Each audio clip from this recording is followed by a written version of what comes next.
اعوذ باللہ من الشیطان اللعین الرجیم، بسم اللہ الرحمن الرحیم۔ پارہ 7 کا پہلا ربع، الحمدللہ میں اس کی تلاوت کر چکا ہوں۔ اب اس کا ترجمہ پیش خدمت ہے۔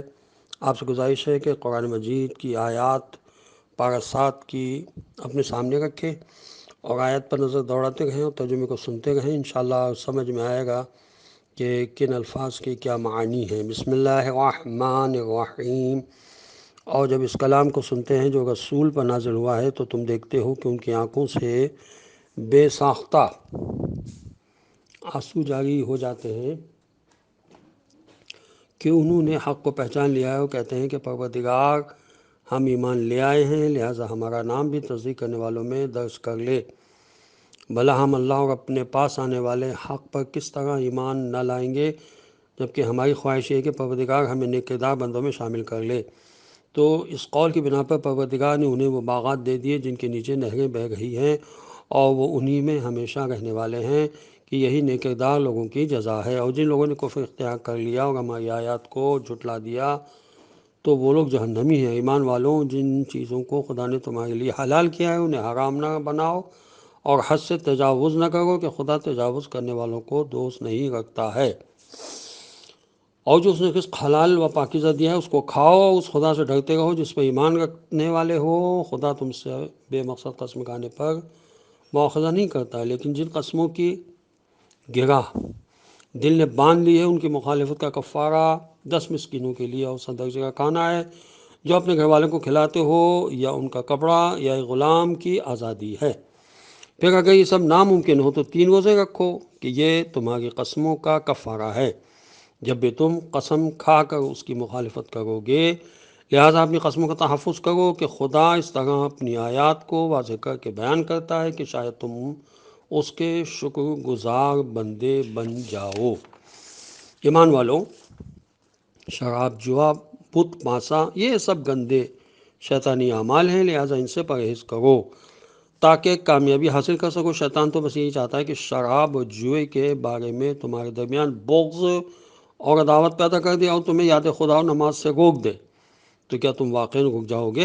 اور دیکھو، اللہ کی اطاعت کرو اور رسول کی اطاعت کرو اور نافرمانی سے بچتے رہو، ورنہ اگر تم نے روگردانی کی تو جان لو کہ رسول کی ذمہ داری صرف واضح پیغام کا پہنچا دینا ہے۔ جو لوگ ایمان لائے اور انہوں نے نیک اعمال کیے ان کے لیے اس میں کوئی حرج نہیں ہے۔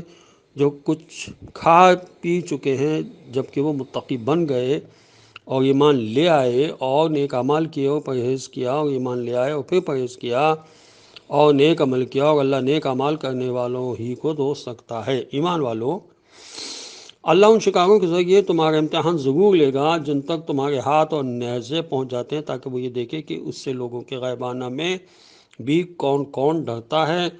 پھر بھی جو اس کے بعد بھی زیادتی کرے گا اس کے لیے دردناک عذاب ہے۔ ایمان والوں، حالت احرام میں شکار کو نہ مارو، اور جب تمہیں قصداً ایسا کرے گا اس کی سزا انہی جانوروں کے برابر ہے جنہیں قتل کیا ہے، جس کا فیصلہ تم سے 2 عادل افراد کریں، اور اس قربانی کو کعبے تک جانا چاہیے یا مساکین کے کھانے کی شکل میں کفارہ دیا جائے یا اس کے برابر روزے رکھے جائیں تاکہ اپنے کام کے انجام کا مزہ چکھے۔ اللہ نے گزشتہ معاملات کو معاف کر دیا ہے، لیکن اب جو دوبارہ شرک کرے گا تو اس سے انتقام لے گا، اور وہ سب پر غالب آنے والا اور بدلہ لینے والا ہے۔ تمہارے لیے دریائی جانور کا شکار کرنا اور اس کا کھانا حلال کر دیا گیا ہے کہ تمہارے لیے اور قافلوں کے لیے فائدے کا ذریعہ ہے، اور تمہارے لیے خشکی کا شکار حرام کر دیا گیا ہے جب تک حالت احرام میں رہو، اور اس خدا سے ڈرتے رہو جس کی بارگاہ میں حاضر ہونا ہے۔ اللہ نے کعبہ کو جو بیت الحرام ہے اور محترم مہینے کو اور قربانی کے عام جانوروں کو اور جن جانوروں کے گلے میں پٹا ڈال دیا گیا ہے سب کو لوگوں کے قیام و اصلاح کا ذریعہ قرار دیا ہے، تاکہ تمہیں یہ معلوم رہے کہ اللہ زمین و آسمان کی ہر شے سے باخبر ہے اور وہ کائنات کی ہر شے کا جاننے والا ہے۔ یاد رکھو، خدا سخت عذاب کرنے والا بھی ہے اور غفور و رحیم بھی ہے، اور رسول پر تبلیغ کے علاوہ کوئی ذمہ داری نہیں ہے، اور اللہ جن باتوں کا تم اظہار کرتے ہو یا چھپاتے ہو سب سے باخبر ہے۔ پیغمبر صلی اللہ علیہ وسلم آپ کہہ دیجئے کہ خبیث و پاکیزہ برابر نہیں ہو سکتے، چاہے خبیث کی کثرت اچھی ہی کیوں نہ لگے۔ لہذا صاحبان عقل، اللہ سے ڈرتے رہو، شاید کہ تم اس طرح کامیاب ہو جاؤ۔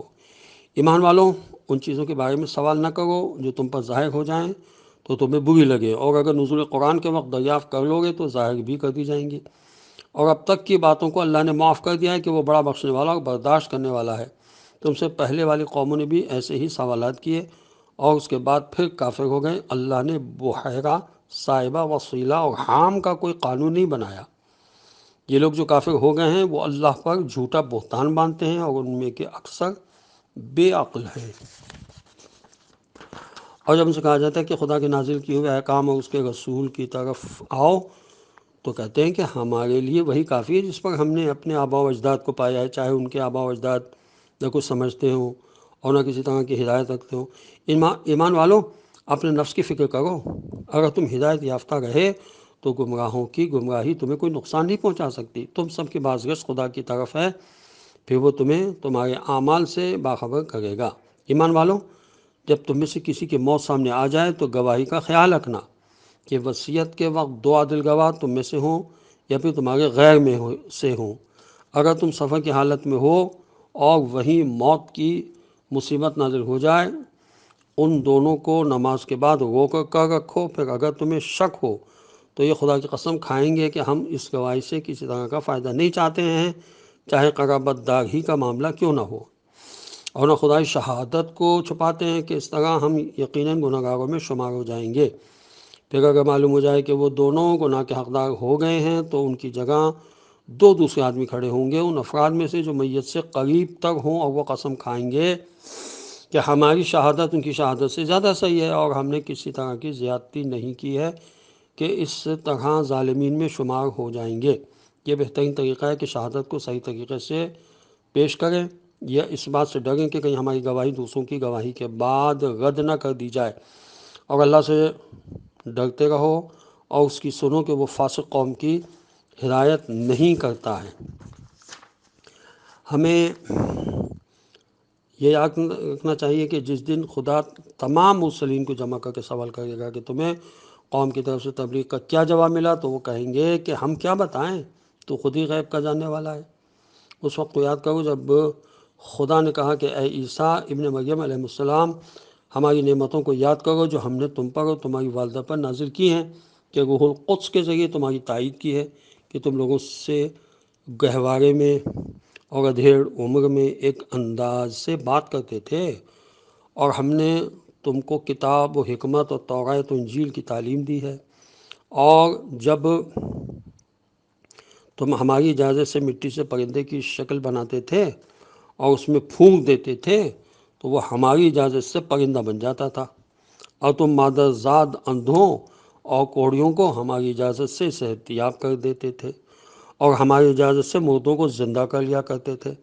اور ہم نے تم سے بنی اسرائیل کے شر کو روک دیا اس وقت جب تم معجزات لے کر آئے، اور ان کے کافروں نے کہہ دیا کہ یہ سب کھلا ہوا جادو ہے۔ اور جب ہم نے حواریین کی طرف الہام کیا کہ ہم پر اور ہمارے رسولوں پر ایمان لے آؤ، تو انہوں نے کہا کہ ہم ایمان لے آئے، اور تو گواہ رہنا کہ ہم مسلمان ہیں۔ اور جب حواریین نے کہا کہ عیسیٰ ابن مریم، کیا تمہارے رب میں یہ طاقت بھی ہے کہ ہمارے اوپر آسمان سے دسترخوان نازل کر دے؟ تو انہوں نے جواب دیا کہ اگر تم مومن ہو تو اللہ سے ڈرو۔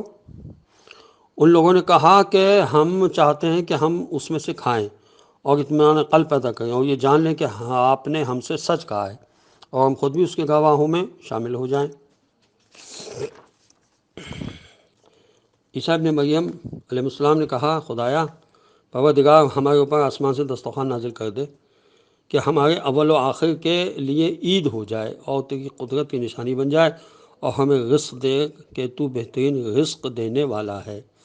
پروردگار نے کہا کہ ہم نازل تو کر رہے ہیں، لیکن اس کے بعد جو تم میں سے انکار کرے گا اس پر ایسا عذاب نازل کریں گے کہ عالمین میں کسی پر نہیں کیا ہے۔ والسلام علیکم ورحمۃ اللہ وبرکاتہ۔